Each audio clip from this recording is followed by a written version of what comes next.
So this morning we are gathered together, and the title of the talk that I put together back over a month ago, because I do the themes in advance, and it's Grace, Grit, and Gratitude.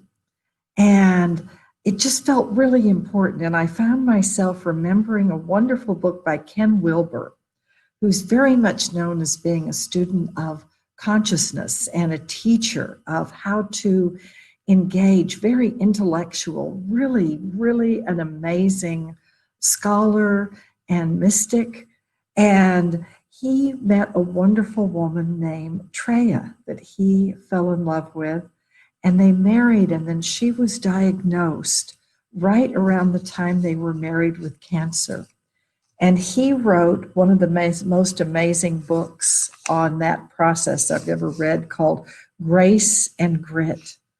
And it was how this experience reminded him of the presence of spirit and grew his soul and her soul and linked them together and wove them together in a love that really transcended what was going on and yet infilled what was going on. And his work for me then went into a whole nother level of heart and spirit and mysticism. And so I've always loved the title of the book, Grace and Grit, because to me, life is about both. There are many people who, when they first get into New Thought and they hear you need to deny something, there are a lot of people who will deny and not name something that's going on. And there are some people for whom that's a wonderful spiritual path, and I really honor that. But for me, it didn't quite work. Coming from a family with my brother and then teaching multi-handicapped kids, being a nurse, a chaplain, going through so many things, for me, I found that my path in ministry and in being who I've been sent to be was honoring not just the grace, but also the grit of life. That it's truly, as the Master Jesus said, be in the world, but not of the world. He doesn't say don't be in the world. And so for me, I don't deny something that's happening in the given moment, whether it's a health challenge, a political scene, a relationship issue.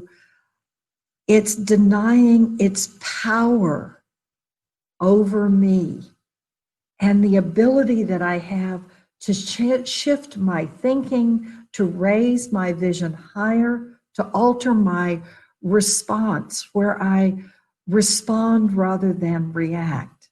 It's not denying what's happening, it's denying its power over me to be present and to see the divine presence in everything.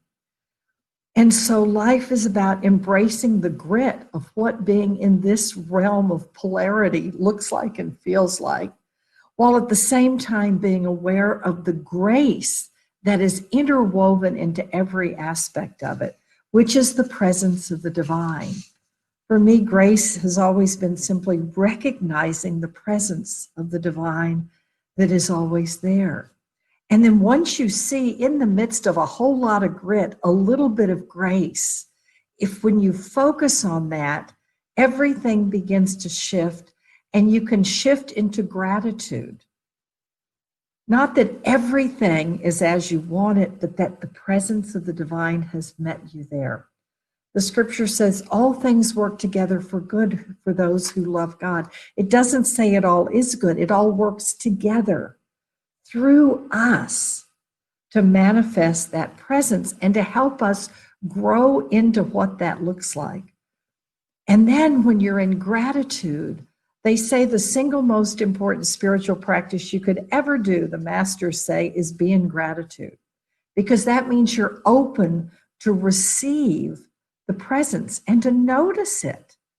It lifts you up. Think about how you feel when you're grateful for something. It literally changes your vibrational field. And we know that if you're vibrating at that level where you appreciate what's happening, that draws more of that to you. It's like a magnet. It pulls in more of that to you. It also sometimes pulls in opportunities of something opposite that will help you grow. In the Old Testament, Satan was not something separate from and working against God. Satan was actually an angel of God to bring you challenges so you could develop your spiritual muscles. And I don't think they're sent. I don't think God sends things and zaps things onto us. I think our souls choose paths and experiences before we even come here. We're not rigidly attached to them, and they may express in different ways, all based on the choices we make along the way. But the key is that the presence of God is always there, and we're always doing our soul work, whether we're aware of it or not. And so grace, grit, and gratitude. In the book Grace and Grit, Ken Wilber has a wonderful, wonderful way of sharing how spirit and enlightenment has to be something you're fully aware of right now. It's something you're already looking at right now. It's there. It's just noticing it.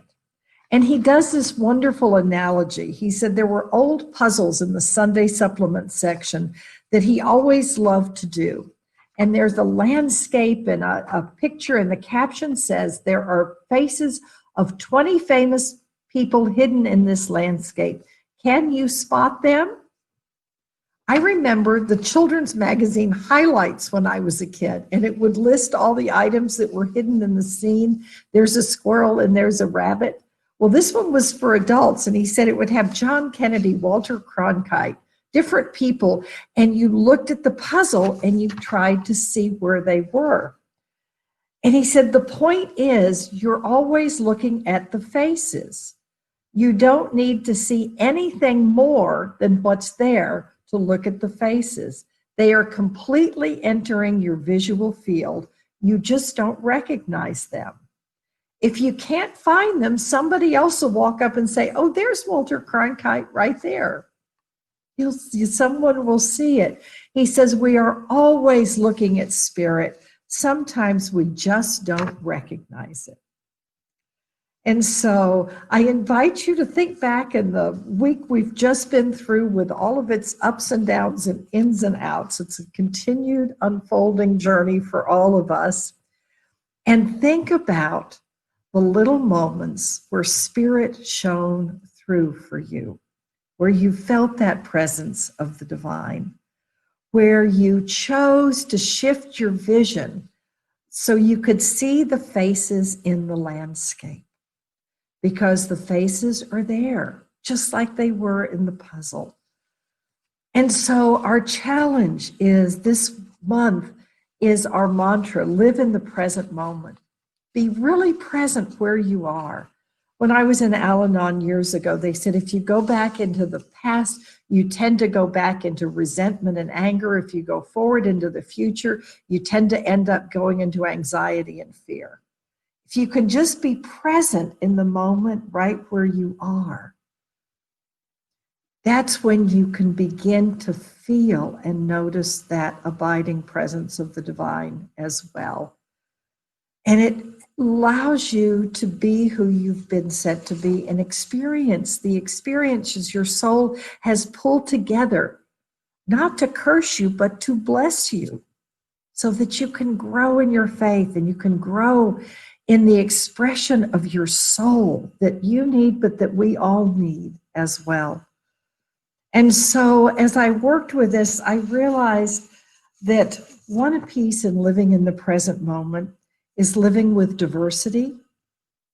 Another one is living with challenges. And another is living with an open spirit, an open heart, open hands. And so living in diversity, how do we do that? Well, for this, I looked to Dr. Martin Luther King and for his Nobel lecture from December the 11th, 1964, the youngest person to receive the Nobel Peace Prize. And he tells a story of a house.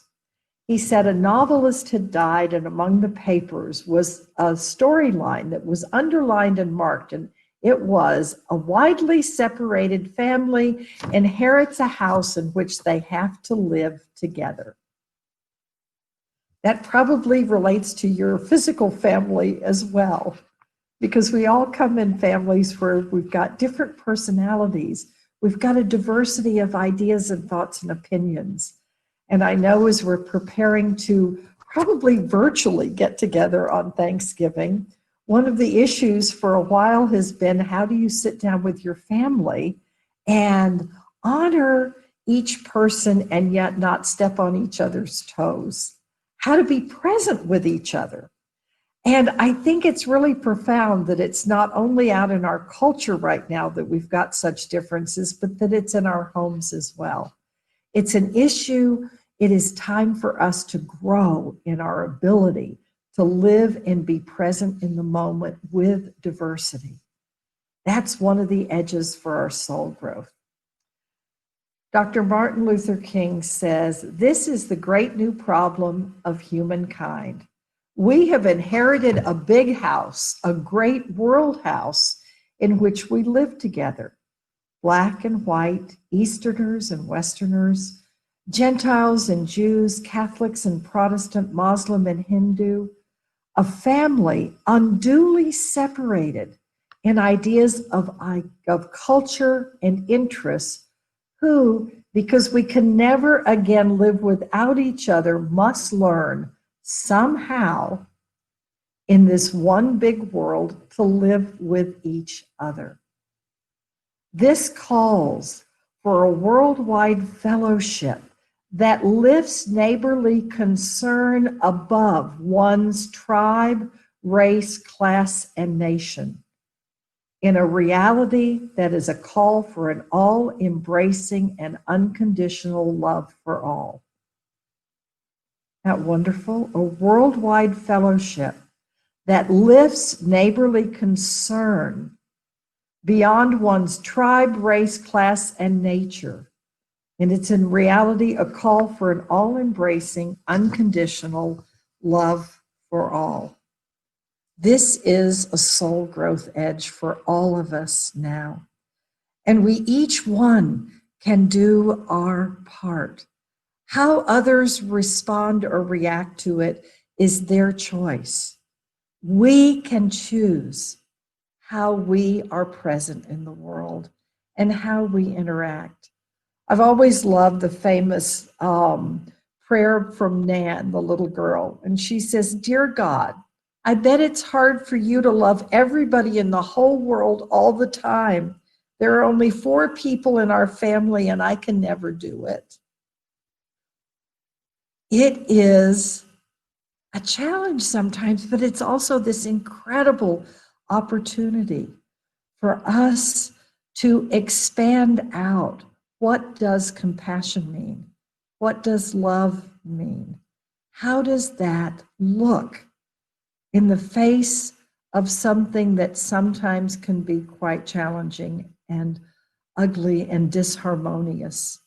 Do you align yourself with the disharmony, or do you seek to find an inner sense of that divine presence, where in the landscape you can begin to see the faces anew?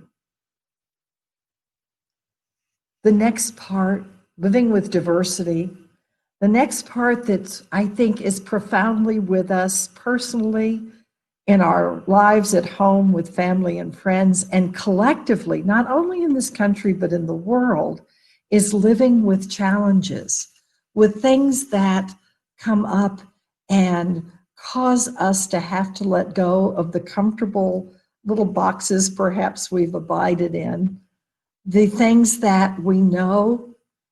We are standing and experiencing, we all are aware, a portal of consciousness shift, where the old forms are beginning to fall away and new forms are taking shape.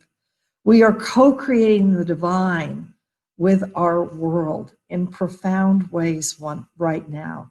I felt a huge shift after the turning of 2000, that day where we watched the light, literally light, go around the globe as we carried candles in little boats off Tonga and set up the Eiffel Tower with lights and did fireworks in the United States. I would love to have seen that from space, that radiating light going around the globe. And in that moment, I think we really got that we're like Martin Luther King says, we're one world house. It really made it personal. Seeing Earth from space from the astronauts was an amazing sense of that's our home. But I think that turning of 2000 and all of us celebrating, it's like, oh, but it's all of us down here on the surface that need to realize that we're one. And 9/11 came, and that great challenge that it held, but the great blessings that came in the midst of that, the courage that was shown, the prayers that came from all around the world for us, the growth of the interfaith movement. That was a response to a deep challenge. And we are abiding in a time of great challenge right now on so many levels. The pandemic, our human rights issues, justice for all issues, climate change and all of the things that are occurring around that. There's so many pieces that are a part of what's going on right now. And I found myself for inspiration looking back at a wonderful book by Viktor Frankl, Man's Search for Meaning. And he, of course, survived the concentration camps and wrote about living under some of the most severe times of challenge any soul could have experienced. And he found that the most important thing, the thing that could never be taken away, was what kind of meaning you give to what's going on. Are you willing to choose your way, even when you don't have any outer choices? Can you make the inner choices that align you with hope and with the presence of the divine, and beholding the divine in others in whatever way you can? This comes from his book. We who lived in concentration camps can remember the men who walked through the huts, comforting others, giving away their last piece of bread. They may have been few in number, but they offer sufficient proof that everything can be taken away from someone but one thing, the last of human freedoms, to choose one's attitude in any given set of circumstances, to choose one's own way. Our attitude toward what happens to us in life is the most important thing to recognize.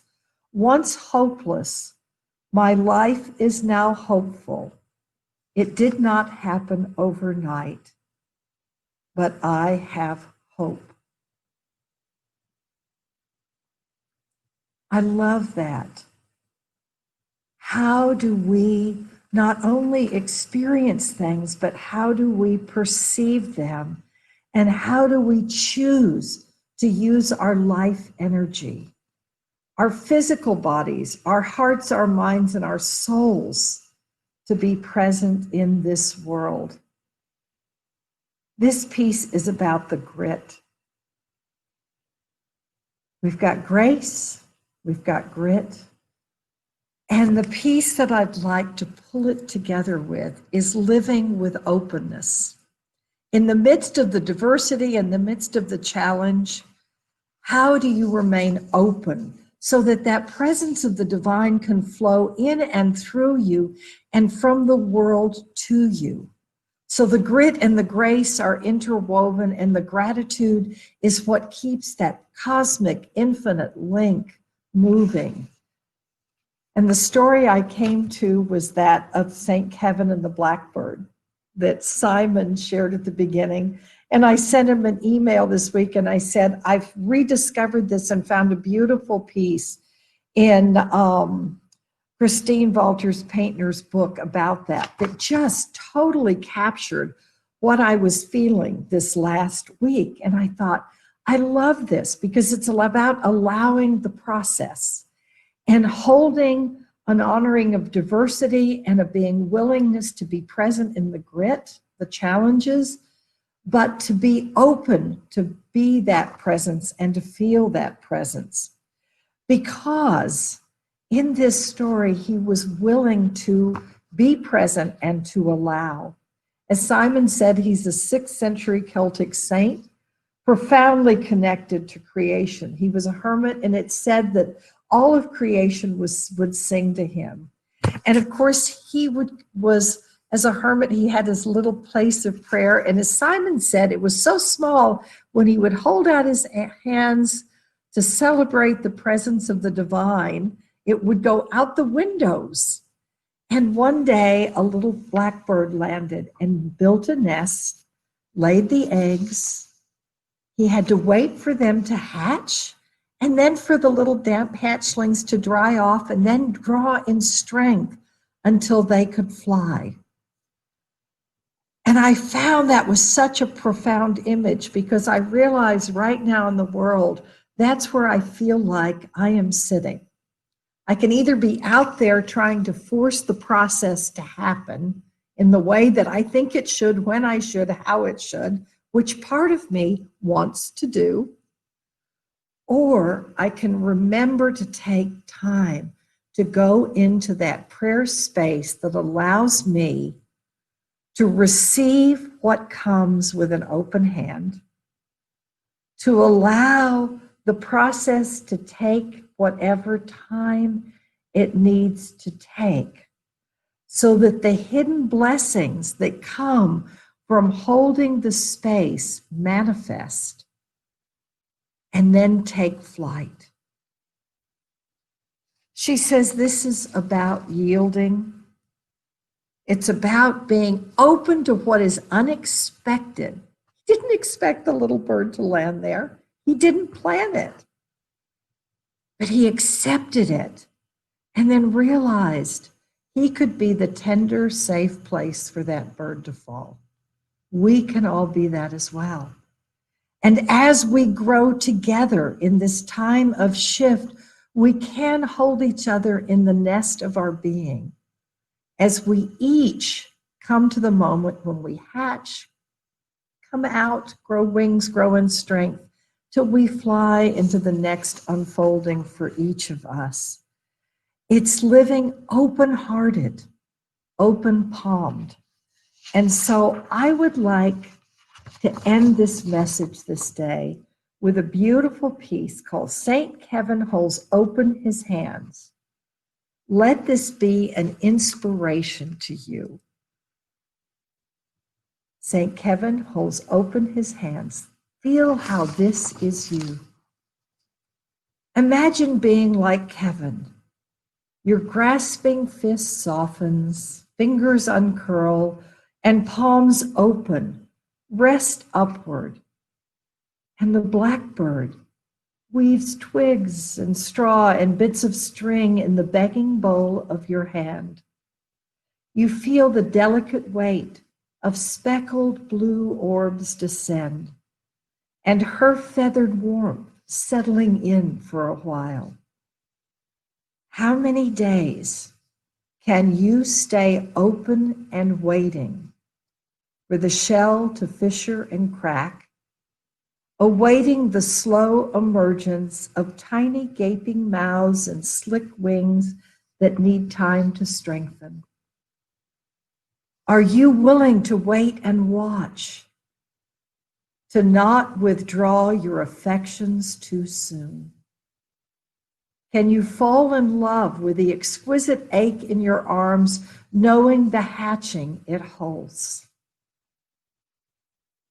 Can you stay, not knowing how broad the wings will become, or how they will fly awkwardly at first and then soar above you, until you become the sky, and all that remains is your tiny shadow swooping across the earth. Blessings on your path of grace, grit, and gratitude.